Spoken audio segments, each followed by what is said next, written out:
We will never go back down to NSL. We are in the Premier League and we shall remain in Premier League. But it is the result that dictate that.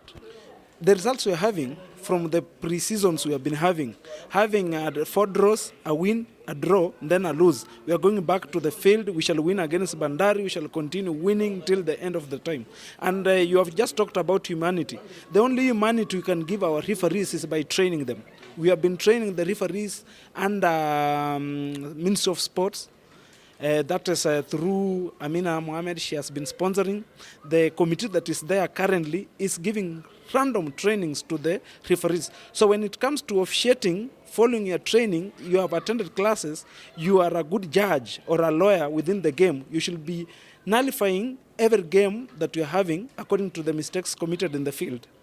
But we've seen even the established leagues, European leagues, referees make mistakes and they have to check on VAR. So here, we don't have that opportunity. And that's why I say in Kenya, each betting company should register these referees' numbers. If you go investigate, you will get them. They have betted this game, and that's why we are getting Afc Leopards missing this game. And I'll tell you for free, not once, not twice, we have seen random problems in this Kenya. You remember the referee was going to World Cup, given only a little bit of coins back to Kenya, killing his talent, you remember, during the last World Cup. I'll tell you for free, these Premier League games, not only Afc Leopards, but at the end of the day, when the play is in the field, mtu anaumia ni sisi, fans tuko huko kando. We have invested. You see all the people are here. Nobody has given below 200 shillings. 200 shillings, if I convert to my house, that's ugali, that's a piece of kuku, and that's I can make my dinner within 200 shillings in my house with my family. But we sacrifice just to support the team. 2, all the funds you are seeing in this field, the bigger investment through their branches. You'll get one branch having more than 60 people. If you multiply 60 by 1,200 shillings, the funds have registered. That's too much money. When we lose, we feel it bitter in our stomachs, in our hearts, in our minds, and at times we are remaining in this field because we don't know where you're going to. If you go in a bar, Afc Leopards, they laugh at you. If you go to the house, the wife doesn't want to see you because Afc Leopards has missed. And that's why you see all these people remaining behind, because we have the passion, the love of the game of Afc Leopards since we are young till our age. You can imagine me, I've been supporting Afc Leopards for the last 28 years. And we have other people who have been supporting this Afc Leopards since 1966 when it started. So where did it go wrong for Afc Leopards? Afc Leopards, we have this thing that we are calling sports cartelling. That is the big problem. When you go and say you have a sponsor, they give you like 90 million shillings. If you cannot give your accountability, your responsibility to account for the money, a single shillings, you'll never get it right.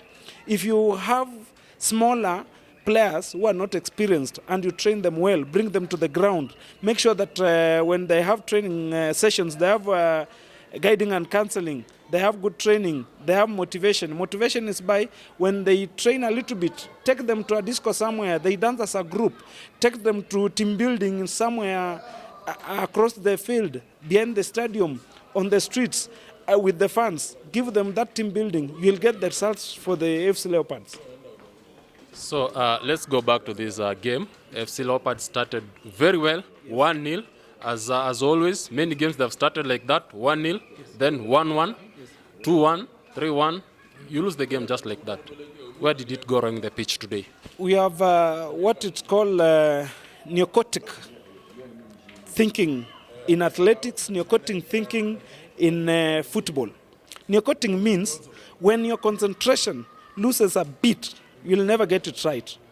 And at the end of the day, you'll get you deteriorating in your performance. Even if you have calculated per second one step in athletics and your cutting thinking goes low, you'll get yourself within the 3 steps you are giving in athletics, they reduce. And the moment your concentration in field differs a little bit, drops down, you'll never get it right. Always you'll get scores, always you'll get fouls, always you'll get few blunders that people who have been in football like me will know there is narcotic concentration within the field, and it happens within our players. And I'll tell you for free, if you go ask Dennis Oliech when he was in Qatar, I was in Qatar, me personally, And I'll tell you for free, he came back to this Kenya because of narcotic concentration. Anytime they were winning against any team, well, Kenyans were going to cheer.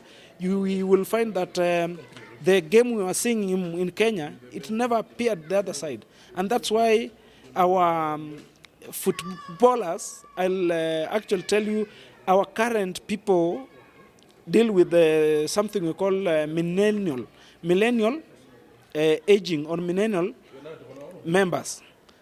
Millennial means these people are people born from 1986 to around 2000. Those are the people you are seeing in the field. People born with internet. They will believe in the internet than the football that we used to see people like Masika, like Shelasi playing on TVs. People whom like Mesha Kaluchendo, the people who started Afc Leopards in 1964. We will never see them again. Remember people like Kadenge. You'll never see that game in the field until we get our people to motivation, guiding and counseling, making them be responsible, make them understand if you lose a pass, you need to run, collect the ball or fight for the ball just to reduce the pressure within your team and move forward. So it's about a generational problem, in other words. Yes, we call it millennial problems. You will never argue with these footballers, give them pass. They will always want you to put them on the screen.